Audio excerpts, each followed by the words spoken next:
ಈ ಉಂಬಾಳೆಲಿ ನೋಡಿ ಇದ್ರ ಹೆಚ್ಚಿಗೆ ಕಟ್ ಮಾಡ್ಕೊಳ್ಳವಲ್ಲೇ ಕಟ್ ಮಾಡ್ಕೊಂಡು ಇದು ಮಾಡ್ಕೊಂಡು ಊಟ ಮಾಡೋ ಮಸ್ತಾಗ್ತು ಅಂತ. ಇಲ್ಲೇ ರಾಶಿ ಚಲೋ ನಿಜವಾಗ್ಲು ಇಲ್ಲಿ ಅಶಿ ಬಿಂಬಳಕಾಯಿ ಕೊಯ್ಯೋಣ ಅಂತ ಬಂದು. ಬಿಂಬಳಕಾಯಿ ಉಪ್ಪಿನಕಾಯಿ ಮಾಡೋಕ್ಕೆ ತುಂಬ ಚೆನ್ನಾಗಿರುತ್ತೆ. ಹಸಿಮೆಣಸು ಹಾಕಿದ್ರೆ ಉಪ್ಪಿನಕಾಯಿ ಮಾಡಿದ್ರೆ ಸಕ್ಕ ಟೇಸ್ಟು. ಮತ್ತು ಈ ಸಾಂಬಾರಿಗೆಲ್ಲ ಹುಣಸೆಹಣ್ಣು ಬದಲಿಗೆ ಹಾಕ್ಬೋದು. ಇದ್ರ ಹೆಸರು ಎಲ್ಲ ಚೆನ್ನಾಗಿರುತ್ತೆ. ಆಲ್ರೆಡಿ ನಾನು ಇದ್ರ ಹೆಸರೆಲ್ಲ ಮಾಡೋದನ್ನ ವಿಡಿಯೋ ಶೇರ್ ಮಾಡಿದ್ದೀನಿ ಗಾಯತ್ರಿ ಕಿಚನ್ನಲ್ಲಿ. ಮತ್ತು ಈ ಎಳೆ ಬಿಂಬಳಕಾಯಿ ಇರುತ್ತಲ್ಲ ಇದ್ರ ಪಚ್ಚುಳಿ ಮಾಡಬೇಕು. ಚಿಕ್ಕದಾಗಿ ಕಟ್ ಮಾಡ್ಕೊಂಬಿಟ್ಟು ಇದಕ್ಕೆ ಹಸಿಮೆಣಸು ಹಾಕ್ಕೊಂಡು, ಇದು ಹುಳಿ ಇರಲ್ಲ ಎಳೆದು.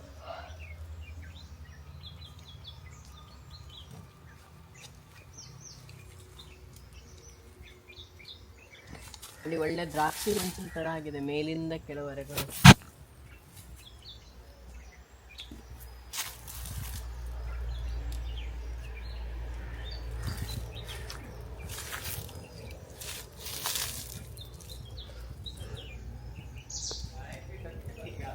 ಹಾಂ ಹೌದು,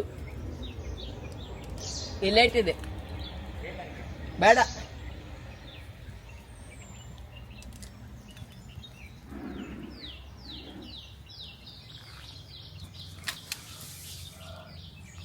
ಹಾಳೆ ಬಿತ್ತೈತೆ, ಹಾಳೆ ಕಟ್ಕೊಂಬತ್ತೆ. ಹಾಳೆ ವಿಷಯ ಅದೊಂದು ಹಾಳೆ ಬಿತ್ತು.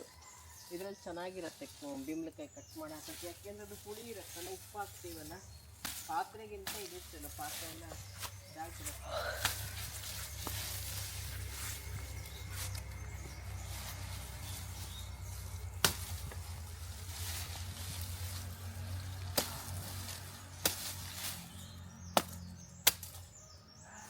ಮೊದಲೆಲ್ಲ ಈ ಹಾಳೆಲೆ ಸಾರಿಸೋರು, ಹಾಳೆನ ಕಟ್ ಮಾಡ್ಕೊಂಬಿಟ್ಟು ಸಾರಿಸೋರು.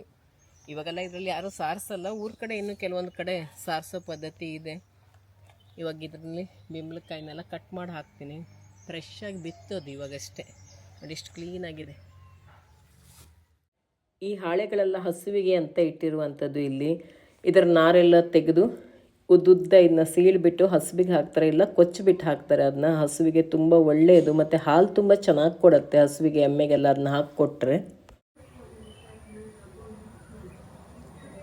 ನೋಡಿ ಶಂಖ ಪುಷ್ಪ,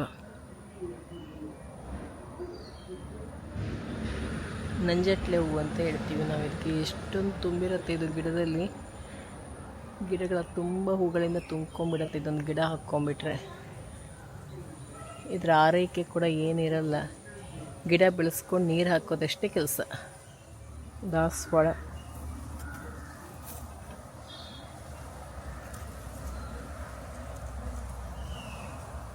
ತುಂಬ ಚೆನ್ನಾಗಿದೆ ಇದು ದಾಸವಾಳ. ಇದೊಂಥರ ತಿಳಿ ಹಳದಿ, ಇದು ಒಳಗಡೆ ಕೆಂಪು. ಇಲ್ಲೊಂದು ಶಂಖಪುಷ್ಪ ಇದೆ ನೋಡಿ, ನೀಲಿ ಬಣ್ಣದ ಶಂಖಪುಷ್ಪ. ಇದಕ್ಕೂ ಕೂಡ ನಾವು ನಂಜಟ್ಲೆ ಹೂವು ಅಂತಲೇ ಹೇಳೋದು.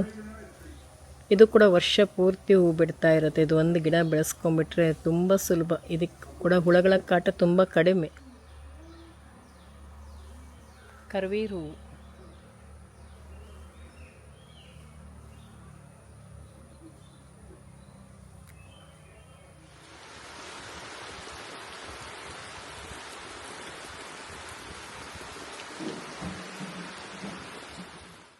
ಈ ಮಲ್ಲಿಗೆ ಅಂತೂ ಒಳ್ಳೆ ಪರಿಮಳ. ಬೇಸಿಗೆಗಾಲದಲ್ಲಿ ಯಾವಾಗಲೂ ಗಿಡದಲ್ಲಿ ತುಂಬ್ಕೊಂಡಿರುತ್ತೆ ಇದು. ಈ ಗಿಡಕ್ಕೆ ಜಾಸ್ತಿ ಕೇರ್ ಮಾಡುವಂಥ ಅವಶ್ಯಕತೆಯೇ ಇಲ್ಲ. ಬೆಳೆಸಿಟ್ರೆ ಇದನ್ನ ಗೊಬ್ಬರ ಹಾಕಿಲ್ಲ ಅಂದರೂ ಕೂಡ ತುಂಬ ಚೆನ್ನಾಗಿ ಹೂಗಳಿಂದ ತುಂಬಿಕೊಳ್ಳುತ್ತೆ. ಹೂವು ನೋಡಿ ಎಷ್ಟು ಚೆನ್ನಾಗಿ ಒಂಥರ ಗುಚ್ಛ ಥರ ಹಾಕ್ಕೊಂಡಿರುತ್ತೆ ಇದು. ಈ ಹೂವಂತೂ ನೋಡೋಕ್ಕೆ ತುಂಬ ಚೆಂದ ನೋಡಿ, ಮುತ್ತಿನ ಥರ ಇದೆ. ಬೆಳ್ಳಗೆ ನಕ್ಷತ್ರಗಳ ರಾಶಿ ತುಂಬಿದಂಗೆ ತುಂಬಿಕೊಂಡಿರುತ್ತೆ ಈ ಹೂವು. ಪ್ಲಾಸ್ಟಿಕ್ ಹೂವಿನ ಥರ ಕಾಣಿಸುತ್ತೆ ನೋಡೋಕ್ಕೆ, ತುಂಬ ಚೆನ್ನಾಗಿರುತ್ತೆ. ಮಾತ್ರ ಶಂಖಪುಷ್ಪ ನೋಡಿ ಇಲ್ಲಿ ಎಷ್ಟೊಂದು ಹೂಗಳಿಂದ ತುಂಬಿಕೊಂಡಿದೆ ಅಂಥೇಳಿ. ಈ ಗಿಡಕ್ಕೆ ಅಪ್ಪ ಇಲ್ಲಿ ಕೆಳಗಡೆ ಎಲ್ಲ ಅಡಿಕೆ ಗಿಡ ಕಟ್ ಮಾಡಿದ್ನೆಲ್ಲ ಹಾಕಿ ಕಟ್ಕೊಟ್ಟಿದ್ದಾರೆ. ಅದು ಬಳ್ಳಿ ಹಬ್ಕೊಂಡು ಆಚೆ ಈಚೆಲ್ಲ ಹರಡತ್ತಲ್ಲ, ಈ ರೀತಿ ಚೆನ್ನಾಗಿ ಕಾಣಿಸುತ್ತೆ. ಒಂದೇ ಕಡೆ ಹೂಗಳಿಂದ ತುಂಬಿಕೊಂಡಿರತ್ತೆ ಅಂಥೇಳಿ. ಇದರ ದೋಸೆ, ಇದ್ರ ಟೀ ತುಂಬ ಥರ ಮಾಡ್ತಾರೆ. ಹಾಗೆ ಈ ಕರಿಬೇವು ಹೂವಿಗೆ ಕೋಟೆ ಹೂವು ಅಂತ ಕೂಡ ಕರೀತಾರೆ ನಮ್ಮ ಕಡೆ ಎಲ್ಲ. ಇದ್ರ ಕಾಯೆಲ್ಲ ಆಟ ಆಡೋಕ್ಕೆಲ್ಲ ಚೆನ್ನಾಗಿರುತ್ತೆ. ಇದಕ್ಕೊಂದು ಕಾಯಿ ಹಾಕ್ಕೊಂಡಿದೆ ನೋಡಿ. ನಾವು ಮುಂಚೆ ಎಲ್ಲ ಇದರಲ್ಲಿ ಆಟ ಆಡ್ತಾಯಿದ್ವಿ ಚಿಕ್ಕವರಿರುವಾಗ. ಅದು ಬೆಳೆದ ಕಾಯಿ ಒಣಗಿದ ಮೇಲೆ ಚೆನ್ನಾಗಿರುತ್ತೆ ಆಟ ಆಡೋದಕ್ಕೆ. ಇದು ನೋಡಿ ದಾಸವಾಳ, ಇದು ಗಿಡ ತುಂಬ ಹೂಗಳಿಂದ ತುಂಬ್ಕೊಂಡ್ಬಿಡತ್ತೆ. ಇದು ಇವಾಗ ಪೂಜೆಗೆಲ್ಲ ಹೂ ಕೊಯ್ದಿದ್ದಾಗಿದೆ. ಬೆಳಿಗ್ಗೆ ನಾನೀಗ ಈವ್ನಿಂಗ್ ಟೈಮಲ್ಲಿ ವಿಡಿಯೋ ಮಾಡ್ತಾ ಇರೋದು.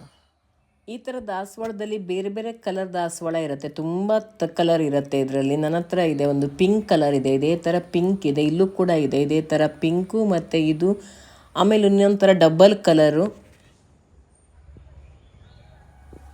ನೋಡಿ. ಇದು ಸೂರ್ಯಕಾಂತಿ ಅಂತ ಹೇಳ್ತಾರೆ. ಹಗಲಲ್ಲಿ ಇದು ಬೇರೆ ಕಲರ್ ಇರುತ್ತೆ, ಬಿಳಿಯ ಕಲರು, ಸಂಜೆ ಆದಮೇಲೆ ಈ ರೀತಿ ಗುಲಾಬಿ ಬಣ್ಣಕ್ಕೆ ತಿರುಗುತ್ತೆ. ಇದು ತುಂಬ ಚಂದ ಮಾತ್ರ ನೋಡೋದಕ್ಕೆ. ಈ ಕಲರ್ ಅಂತೂ ತುಂಬ ಚಂದ ಇದೆ.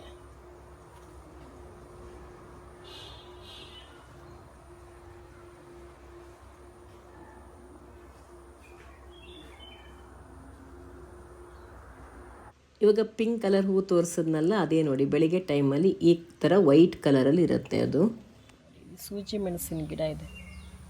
ಅಮ್ಮ ಸೂಜಿ ಮೆಣಸಿನ ಗಿಡ ಹಾಕಿಟ್ಟಿದ್ದಾರೆ, ನಂಗೆ ತೊಗೊಂಡೋಗೋದಕ್ಕೆ ಅಂತ ಹಾಕಿದ್ದೀನಿ ಅಂತ ಹೇಳಿದ್ದಾರೆ. ನೋಡಿ ಅಲ್ಲೊಂದು ಸೂರ್ಯಕಾಂತಿ ಹಾಕ್ಕೊಂಡಿದೆ ಪಿಂಕ್ ಕಲರಲ್ಲಿ.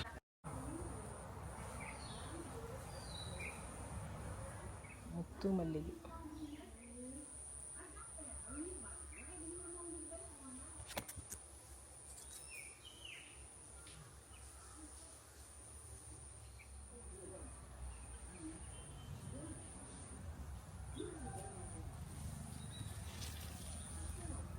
ಇದೇ ಬೇರೆ ಹೂವು, ಅದೇ ಬೇರೆ ಹೂವು. ಅದು ಕೋಟೆ ಹೂವು ಅಂತ ಹೇಳ್ತೀವಿ. ಅದು ಸ್ವಲ್ಪ ಇದು ದಪ್ಪ ಇರುತ್ತೆ, ಈ ರೀತಿ ಇರುತ್ತೆ ಒಳಗಡೆ ನೋಡೋಕ್ಕೆ. ಇದು ನೋಡಿ ತುಂಬ ತೆಳುವಾದ ಪುಟ್ಟ ಪುಟ್ಟ ಹೂವು, ಒಂದೇ ಕಡೆ ಗುಂಪಲ್ಲಾಗುವಂಥ ಹೂವು ಇದು. ಅಮ್ಮ ಸುಮಾರಿಷ್ಟು ಹೂವಿನ ಗಿಡಗಳು ಹಾಕಿದ್ದಾರೆ, ತುಂಬ ಚೆನ್ನಾಗಿ ಹೂವು ಆಗುತ್ತೆ. ಬೆಳಿಗ್ಗೆ ಗಂಟಿಗೆ ಹೂವು ಮತ್ತು ನೀಲಿ ಬಣ್ಣದೆಲ್ಲ ಹಾಕ್ಕೊಂಡಿತ್ತು. ನಾನು ಅವಾಗ ವಿಡಿಯೋ ಮಾಡಿರಲಿಲ್ಲ. ನಂತರ ಗುಲಾಬಿ ಹೂವು ಆಗಿತ್ತು ನೆನ್ನೆ, ನಂತರ ಬೆಂಡೆ ದಾಸವಾಳ ಆಗಿತ್ತು. ನಾನು ಲಾಸ್ಟ್ ಟೈಮ್ ವಿಡಿಯೋದಲ್ಲಿ ತೋರಿಸಿದ್ದೆ ಬೆಂಡೆ ದಾಸವಾಳ, ಒಂಥರ ಪಿಂಕ್ ಕಲರ್, ಡಾರ್ಕ್ ಪಿಂಕಲ್ಲಿ ಹಾಕ್ಕೊಂಡಿತ್ತು. ಸುಮಾರಿಷ್ಟು ಹೂವಿನ ಗಿಡಗಳಿದೆ ಇಲ್ಲಿ. ಇಲ್ಲಿ ನೋಡಿ ತೋಟದಿಂದ ಬಂದು ಸುಸ್ತಾದರೆ ಕೂತ್ಕೊಳ್ಳೋದಕ್ಕೆ ಅಂತ ಇಟ್ಟಿದ್ದಾರೆ. ಮರದ ದಿಮ್ಮಿ ಕಟ್ ಮಾಡಿ, ಇದು ಚೇರ್ಗಳ ಥರ ಇದೆ, ಎಲ್ಲ ಆರಾಮಾಗಿ ಕೂತ್ಕೋಬೋದು. ಸಂಜೆ ಟೈಮಲ್ಲೂ ಕೂಡ ಇಲ್ಲಿ ಆರಾಮಾಗಿ ಕೂತ್ಕೋಬೋದು, ಬೆಳಿಗ್ಗೆನೂ ಕೂತ್ಕೋಬೋದು, ಚೆನ್ನಾಗಿರುತ್ತೆ. ತೋಟಕ್ಕೆಲ್ಲ ಹೋಗಿ ಬಂದರೆ, ಓಡಾಡ್ಕೊಂಡು ಬಂದರೆ ಸುಸ್ತಾದರೆ ಅದರಲ್ಲಿ ಸ್ವಲ್ಪ ಹೊತ್ತು ಕೂತ್ಕೊಂಡು, ಇಲ್ಲ ಬೆಳಿಗ್ಗೆ ಅಲ್ಲಿ ಕೂತು ಹಕ್ಕಿಗಳನ್ನೆಲ್ಲ ನೋಡ್ಬೋದು, ಚೆನ್ನಾಗಿರುತ್ತೆ. ಇವಾಗ ಕೆಂಪಡಿಕೆ ಆಗುವಂಥ ಟೈಮು. ಅಡಿಕೆ ಎಲ್ಲ ಒಣಗಿಸಿದ್ದಾರೆ. ಇಲ್ಲೆಲ್ಲ ಗೋಟಡಿಕೆ ರೆಡಿ ಆಗ್ತಾ ಇದೆ. ಅಡಿಕೆ ಒಣಗಿಸೋದು ಚಲೋ ಇದ್ದಲ್ಲ, ಆಗ ಬಿಸಿಲು ಚಲೋ ಹೊತ್ತು. ಎಲ್ಲ ಚೀಲ ಕಟ್ಟು ಹಾಕೊಳ್ಳಡಿಲ್ಲ, ಎಲ್ಲ ಚೀಲ ಕಟ್ಟು ಹಾಕೊಳ್ಳಡಿಲ್ಲ, ಒಣಗೋಯ್ತದೆಲ್ಲ. ಅದು ವಾಮಕಾಳು, ಕಡಲೆ ಹಿಟ್ಟು, ಉಪ್ಪು ಜೀರಿಗೆ, ಓಂಕಾಳು ಪುಡಿ ಮಾಡಕ್ಕದ್ದ.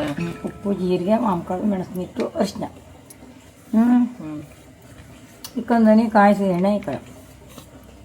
ಎಣ್ಣೆ ಕಾಫಿ ಇವೊಂದು ಪಾಪ ಮಾಡ್ಕೊಡೋಗ್ಬೋದ್ರ.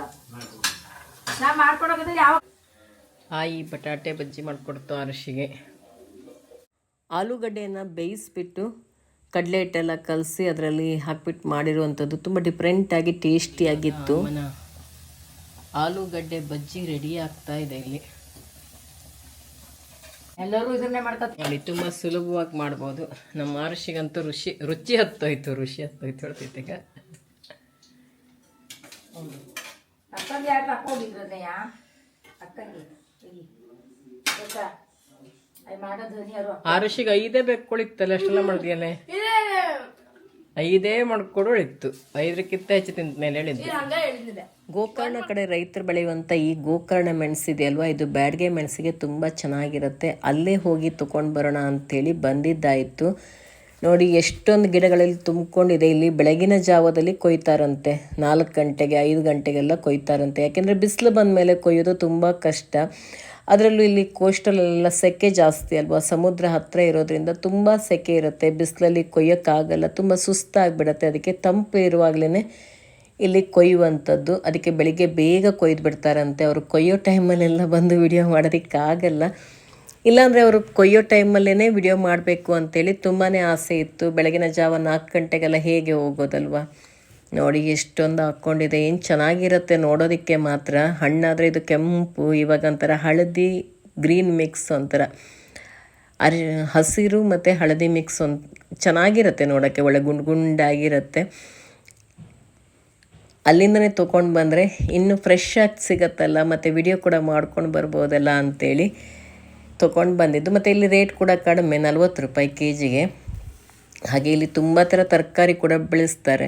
ಗೋಕರ್ಣದಲ್ಲಿ ಬೆಂಡೆಕಾಯಿ, ಕೆಂಪು ಹರವೆ, ಬದನೆಕಾಯಿ, ಹೀರೆಕಾಯಿ, ಹಾಗೆ ತುಂಬ ತರಕಾರಿನ ಬೆಳೆಸ್ತಾರೆ. ಹಾಗೆ ಎಲ್ಲ ಕಡೆ ಹೊನ್ನಾವರ ಇಲ್ಲೆಲ್ಲ ಮಾರಕ್ಕೆ ಬರ್ತಾರೆ. ರೋಡ್ ಸೈಡಲ್ಲೆಲ್ಲ ಇಟ್ಕೊಂಡಿರ್ತಾರೆ ಗೋಕರ್ಣ ತರಕಾರಿ ಅಂತೇಳಿ. ಹೆಚ್ಚಾಗಿ ಈವ್ನಿಂಗ್ ಟೈಮಲ್ಲೆಲ್ಲ ಹೋದರೆ ಸಿಗತ್ತೆ ಎಲ್ಲ. ಹೊನ್ನಾವರ ಮತ್ತು ಕುಮಟ ಆ ಕಡೆ ಎಲ್ಲ ಸಿಗತ್ತೆ. ತುಂಬ ಚೆನ್ನಾಗಿ ಫ್ರೆಶ್ ಆಗಿ ಸಿಗತ್ತೆ ಗೋಕರ್ಣ ಸೈಡಿಂದು. ಕೆಂಪು ಹರವೆ ಎಲ್ಲ ತುಂಬಾ ಚೆನ್ನಾಗಿರುತ್ತೆ. ಇಲ್ಲಿ ಈ ವಿಡಿಯೋದಲ್ಲಿ ನೋಡ್ಬೋದು ನೀವು ಬದನೆ ಗಿಡ, ಬೆಂಡೆ ಗಿಡ, ಹಾಗೆ ಸುಮಾರಿಷ್ಟು ಹಾಕಿದ್ದಾರೆ. ಹೀರೆಕಾಯಿ ಮತ್ತು ಪಡವಲಕಾಯಿ ಎಲ್ಲನೂ ಬೆಳೀತಾರೆ ಇಲ್ಲಿ. ತರಕಾರಿನ ಬೆಳೆದು ರೈತರೇ ಸ್ವತಃ ಮಾರಾಟ ಮಾಡ್ತಾರೆ. ತೊಗೊಂಡೋಗಿ ರೋಡ್ ಹತ್ರ ಎಲ್ಲ ಇಟ್ಕೊಂಬಿಟ್ಟು, ಹೊನ್ನಾವರದಲ್ಲೆಲ್ಲ ಮಾರ್ಕೆಟ್ ರೋಡಲ್ಲೆಲ್ಲ ಕೂತ್ಕೊಂಬಿಟ್ಟು ಆ ಕಡೆ ಈ ಕಡೆ ಎಲ್ಲ ಕೂತು ಸೇಲ್ ಮಾಡ್ತಾರೆ. ನೋಡಿ ಇದೆಲ್ಲ ಬದನೆ ಗಿಡ, ಬದನೆಕಾಯಿ ಕೂಡ ಹಾಕ್ಕೊಂಡಿದೆ. ಒಂಥರ ಚೆನ್ನಾಗಿರುತ್ತೆ ಈ ಥರ ಬಂದು ಇಲ್ಲೇ ನೋಡೋದಕ್ಕೆ, ಮತ್ತು ಫ್ರೆಶ್ ಆಗಿ ಅಲ್ಲೇ ತೊಗೊಂಡು ಬರೋದಕ್ಕೂ ಕೂಡ ಚೆನ್ನಾಗಿರುತ್ತೆ. ಈ ಥರ ಬಿಸಿಲಲ್ಲಿ ಹೋದರೆ ಅಷ್ಟು ಚೆನ್ನಾಗಿರಲ್ಲ, ವಿಡಿಯೋ ಮಾಡೋದು ಕೂಡ ಕಷ್ಟನೇ. ಆದಷ್ಟು ಬೆಳಗಿನ ಜಾವದಲ್ಲಿ ಫ್ರೆಶ್ ಆಗಿ ಕೊಯ್ತಿರ್ತಾರಲ್ಲ ಆ ಟೈಮಲ್ಲೇ ಹೋಗಬೇಕು, ಇನ್ನೂ ಚೆನ್ನಾಗಿರುತ್ತೆ. ಮತ್ತು ವಿಡಿಯೋ ಮಾಡೋಕ್ಕೂ ಚೆನ್ನಾಗಿರುತ್ತೆ. ಜಾಸ್ತಿ ಬಿಸಿಲಿರಲ್ಲ, ಮತ್ತು ಹಕ್ಕಿಗಳ ಚಿಲಿಪಿಲಿ ಸೌಂಡ್ ಇರುತ್ತೆ. ಈ ಥರ ಎಲ್ಲ ಇರುವಾಗ ಹಕ್ಕಿಗಳೆಲ್ಲ ಬಂದೇ ಬರುತ್ತಲ್ವ, ತುಂಬ ಚೆನ್ನಾಗಿ ಸೌಂಡ್ ಮಾಡ್ತಾ ಇರುತ್ತೆ. ಒಂಥರ ಚೆನ್ನಾಗಿರುತ್ತೆ. ನೋಡೋಣ ಯಾವಾಗಾದರೂ ಆದರೆ ಆ ಥರ ಟೈಮಲ್ಲೇ ಹೋಗಿ ವಿಡಿಯೋ ಮಾಡ್ಕೊಂಡು ಬರೋಣ. ನೋಡಿ ಎಷ್ಟೊಂದು ಮೆಣಸುಗಳು ಹಾಕ್ಕೊಂಡಿದೆ ಅಂಥೇಳಿ. ಇದು ರುಚಿ ಮಾತ್ರ ತುಂಬ ಚೆನ್ನಾಗಿರುತ್ತೆ. ಮಾಡಿಟ್ಕೊಂಡ್ರೆ ನಿಮಗೆ 1 ವರ್ಷ ಅಲ್ಲ 1.5-2 ವರ್ಷ ಇಟ್ಕೊಂಡ್ರೂ ಕೆಡಲ್ಲ. ಯಾಕೆಂದರೆ ಈ ಮೆಣಸನ್ನು ಮಜ್ಜಿಗೆ ಮೆಣಸು ಮಾಡಿ ಚೆನ್ನಾಗಿ ಒಣಸಿಟ್ಕೊಂಡ್ಬಿಡ್ತೀವಲ್ಲ, ತುಂಬ ಚೆನ್ನಾಗಿರುತ್ತೆ. ಎಲ್ಲ ಥರ ಹಸಿ ಮತ್ತು ಮೊಸರನ್ನ ಇದಕ್ಕೆಲ್ಲ ಒಗ್ಗರಣೆ ಹಾಕ್ಕೋಬೋದು. ಹಾಗೆಯೇ ಅದನ್ನ ಕರ್ಕೊಂಡು ತಿನ್ಬೋದು. ರುಚಿ ಜಾಸ್ತಿ ಅದು. ನೋಡಿ ಇಲ್ಲೆಲ್ಲ ಬೆಂಡೆಕಾಯಿ ಎಲ್ಲ ಹಾಕ್ಕೊಂಡಿದೆ. ಬೆಂಡೆ ಗಿಡನೂ ಕೂಡ ಹಾಕಿದ್ದಾರೆ ಅಲ್ಲೇ. ತುಂಬ ಥರ ತರಕಾರಿನ ಬೆಳೆಸ್ತಿದ್ದಾರೆ ನೋಡ್ಬೋದು. ಇವಾಗ ಇದು ಮಾಡೋದು ಹೇಗೆ ಅಂತ ಕೂಡ ನೋಡ್ಕೊಂಡು ಬರೋಣ. ನೋಡಿ ಇದು ಗೋಕರ್ಣ ಮೆಣಸು, ಸಂಡಿಗೆ ಮೆಣಸಿಗೆ ತುಂಬ ಚೆನ್ನಾಗಿರುತ್ತೆ. ಈ ಟೈಮಲ್ಲಿ ಸಿಗುವಂಥದ್ದು ಇದು. ಈ ಗೋಕರ್ಣ ಮೆಣಸಲ್ಲಿ ಸಂಡಿಗೆ ಮೆಣಸು ಮಾಡಿಕೊಂಡ್ರೆ ತುಂಬಾ ಚೆನ್ನಾಗಿರುತ್ತೆ. 40 ರೂಪಾಯಿ ಕೆಜಿ ಇದು ಈ ಕಡೆ ಎಲ್ಲ, ಗೋಕರ್ಣ ಸೈಡಲ್ಲೆಲ್ಲ.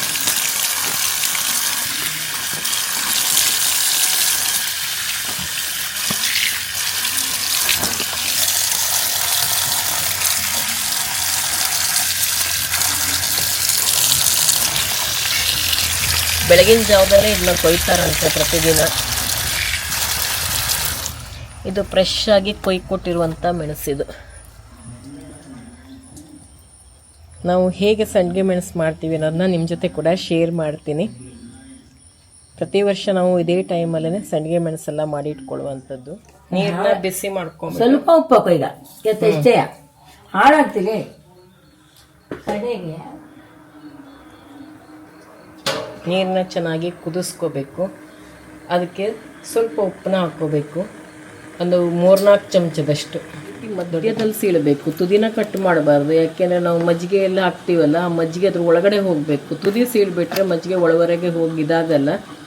ಅದಕ್ಕೆ ಈ ರೀತಿ ನೋಡಿ, ಈ ರೀತಿ ಮಧ್ಯದಲ್ಲಿನೇ ಸೀಳ್ಕೋಬೇಕು.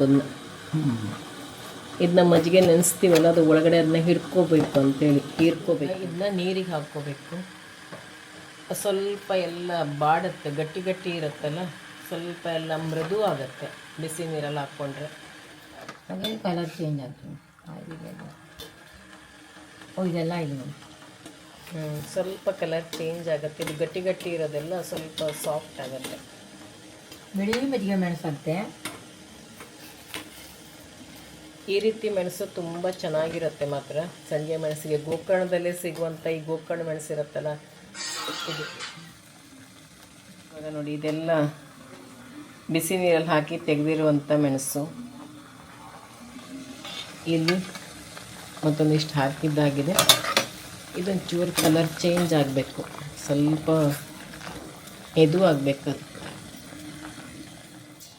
ಉಪ್ಪು ಹಾಕೋದು. ಹುಳಿ ಮಜ್ಜಿಗೆಗೆ ಈಗ ಉಪ್ಪನ್ನ ಹಾಕ್ತಾ ಇದ್ದಾರೆ, ಒಂದು ಮುಷ್ಟಿ ಅಷ್ಟೇ, ಯಾಕೆಂದರೆ ಕುದಿಯುವಾಗ ನೀರಿಗೂ ಸ್ವಲ್ಪ ಉಪ್ಪು ಹಾಕ್ಕೊಂಡು. ಇಂಗು ದೊಡ್ಡ ಚಮಚದಲ್ಲಿ 1 ಚಮಚದಷ್ಟು ಇಂಗು.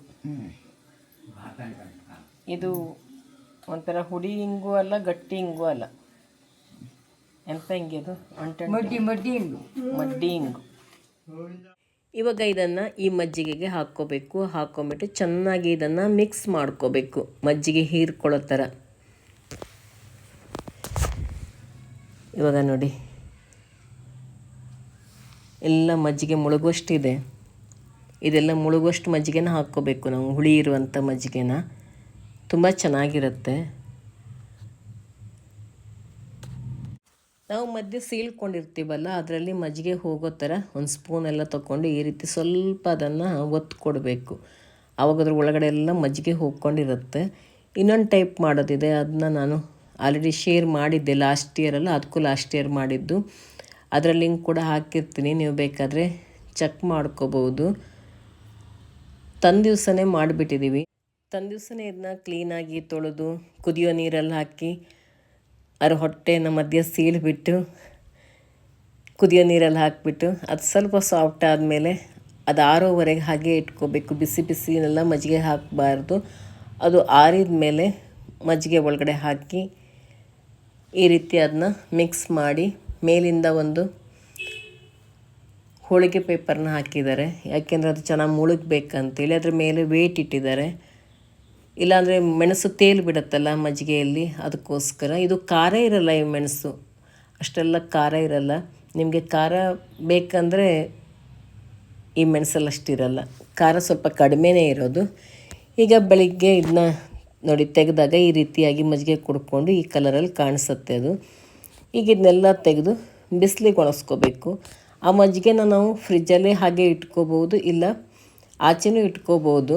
3 ದಿವಸ ಎಲ್ಲ ಆಚೆ ಇಟ್ಕೊಂಡ್ರೆ ಅಷ್ಟು ಚೆನ್ನಾಗಿರಲ್ಲ. ಫ್ರಿಜ್ ಒಳಗಡೆ ಇಟ್ಕೊಂಡ್ರೆ ಮತ್ತೆ ಸಂಜೆ ತೆಗೆದು ಇದು ಬಿಸಿಲಿಗೆ ಒಣಗಿಸ್ತೀವಲ್ಲ, ಬಿಸಿಲಿಗೆ ಒಣಗಿಸಿ ತೆಕ್ಕೊಂಡು ಬಂದಮೇಲೆ ಮತ್ತೆ ಅದು ಬಿಸಿ ಎಲ್ಲ ಕಡಿಮೆ ಆಗಿ ತಣ್ಣಗಾದಮೇಲೆ ಮತ್ತೆ ಪುನಃ ಅದನ್ನು ತಂದು ಪಾತ್ರೆಯಲ್ಲೇ ಮತ್ತೆ ಹಾಕಿ ಮಿಕ್ಸ್ ಮಾಡಿ ಇದೇ ಥರ ಇಡಬೇಕು. ನಂತರ ಒಂದು ಬಟ್ಟೆನ ಕಟ್ಟಿ ಮುಚ್ಚಿಟ್ಬಿಡಬೇಕು, ಯಾಕೆಂದರೆ ನೊಣ ಆಗಲಿ ಸೊಳ್ಳೆ ಆಗಲಿ ಯಾವುದು ಕೂಡ ಅದ್ರ ಒಳಗಡೆ ಹೋಗಬಾರ್ದು ಅಂಥೇಳಿ ಬಟ್ಟೆ ಬಿಗಿದು ಕಟ್ಟಿಬಿಡಬೇಕು. ಈಗ ಅಮ್ಮ ಬೆಳಗ್ಗೆ ಅದನ್ನ ಒಣಗಿಸೋದಕ್ಕೆ ಅಂಥೇಳಿ ಎಲ್ಲ ತೆಗಿತಾ ಇದ್ದಾರೆ, ಒಂದು ಪ್ಲೇಟ್ ಒಳಗಡೆ ಹಾಕ್ಕೊಳ್ತಾ ಇದ್ದಾರೆ. ಬೆಳಿಗ್ಗೆ ಬೇಗ ಒಣಗಿಸ್ಬಿಡ್ಬೇಕು, ಬಿಸಿಲು ಬರೋದ್ರೊಳಗೇ ಒಣಗಿಸ್ಬಿಡ್ಬೇಕು, ಯಾಕೆಂದರೆ ಲೇಟ್ ಆದರೆ ಬೇಗ ಒಣಗಲ್ಲ ಅಲ್ವಾ. ಬೆಳಿಗ್ಗೆ ಬಿಸಿಲು ಬರೋದ್ರೊಳಗೆ ಬೇಗನೆ ಒಣಗಿಸ್ಕೊಂಬಿಟ್ರೆ ಸಂಜೆ ಒಳಗಡೆ ಅದು ಇನ್ನೂ ಚೆನ್ನಾಗಿ ಒಣಗತ್ತೆ. 3 ದಿನ ಅಂತೂ ಬೇಕು. 3 ದಿನ ಮಜ್ಜಿಗೆಲಿ ಹಾಕೋದು, ತೆಗಿಯೋದು, ಒಣಗಿಸೋದು ಈ ರೀತಿ ಮಾಡಬೇಕು. ಅದಾದಮೇಲೆ 3 ದಿವಸ ಮಜ್ಜಿಗೆನ ತೆಗೆದ ಮೇಲೆ ಮತ್ತೆ ಎಕ್ಸ್ಟ್ರಾ 3 ದಿನ ಅದನ್ನ ಒಣಗಿಸ್ಕೋಬೇಕಾಗತ್ತೆ.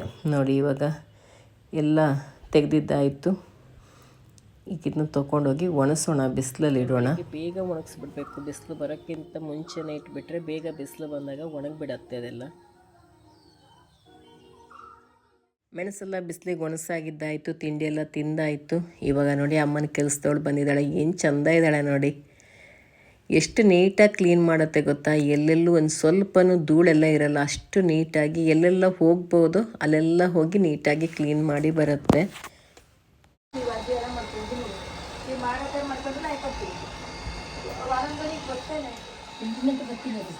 ಇಂಟರ್ನೆಟ್ ಇದ್ರಷ್ಟೇ ಕೆಲಸ ಮಾಡ್ತಾರೆ, ಕ್ಲೀನ್ ಮಾಡ್ತಕ್ಕಂದ ಕ್ಲೀನ್ ಮಾಡ್ಕೊಂಡ್ರೆ ಮಳೆ ಬರ್ತು ನೆಲ ಗುಡ್ಸ್ಗತ್ತೆ ಇಂತದೀಗ. ಫಸ್ಟ್ ಒಂದ್ಸಲ ಜಾಗ ಚೆಕ್ ಮಾಡ್ಕೋಬೇಕು, ಜಾಗ ಚೆಕ್ ಮಾಡ್ಕೊಂಡು ಈಗ ಗುಡಿಸ್ಕೊಂಡು ಅದೇ ಮಾಪ ಮಾಡ್ತು ಎಲ್ಲೂ ಜಪ್ಪಗತ್ತಿಲ್ಲ ಅಕ್ಕಿ ನೋಡಿ ಎಲ್ಲ ನೋಡಲ್ಲ ದಾರಿ ಬಿಟ್ಕತ್ ಹೋಗ್ತಿದ್ವಿ.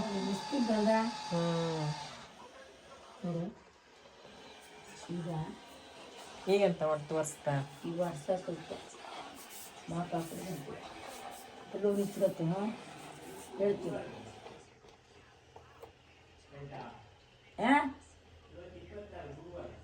ಉಪ್ಪು ಅಂದೆ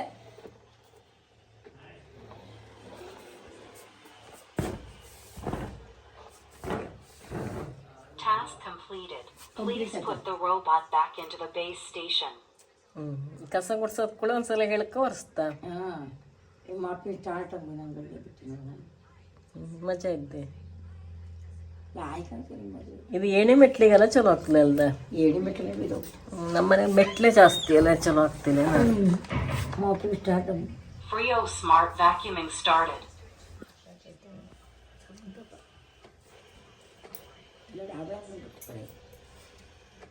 Positioning. Please do not move the device. ಹೇಳಿ ನೀವು.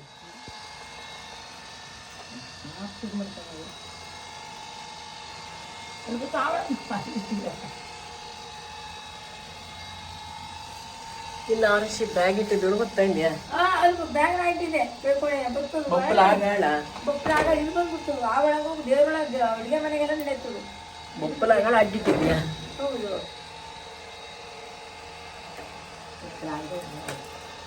ಜಾಗ ತಿರ್ಸ್ಕೊಳುತ್ತೆ.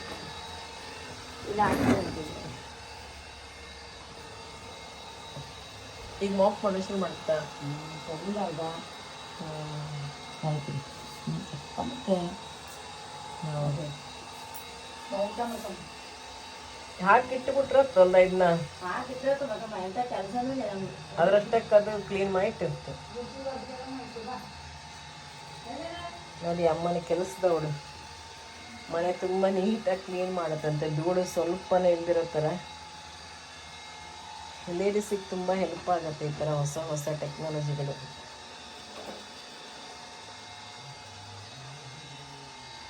ಎಷ್ಟು ಕಡಿಮೆ ಮಾಡಿಸುತ್ತೆ ಕೆಲಸನ. ಏಜ್ ಆದವರಿಗಂತೂ ಮನೆ ಕೆಲಸದವರೆಲ್ಲ ಸಿಕ್ಕಿಲ್ಲ ಅಂದರೆ ಈ ಥರ ಎಲ್ಲ ಮನೇಲಿ ಇಟ್ಕೊಂಡ್ಬಿಟ್ರೆ ಆರಾಮು.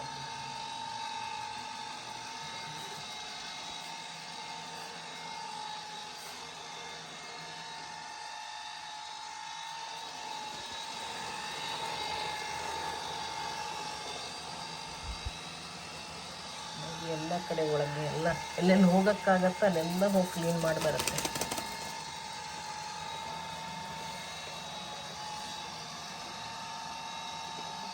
ಕೂದಲು ಆ ಥರ ಎಲ್ಲ ಸಿಕ್ಬಿಟ್ರೆ ಸ್ವಲ್ಪ ಕಷ್ಟ. ಅದೆಲ್ಲ ತೆಗೆದ ಮೇಲೆ ಅದು ಇದು ಮಾಡತ್ತಿಲ್ಲ ಅಂದರೆ ಇದರ ಆ ಕಡೆ ಈ ಕಡೆ ತಿರುಗ್ತಾ ಇರುತ್ತಲ್ಲ ಅದಕ್ಕೆಲ್ಲ ಕೂದಲೆಲ್ಲ ಸಿಗಬಾರ್ದು.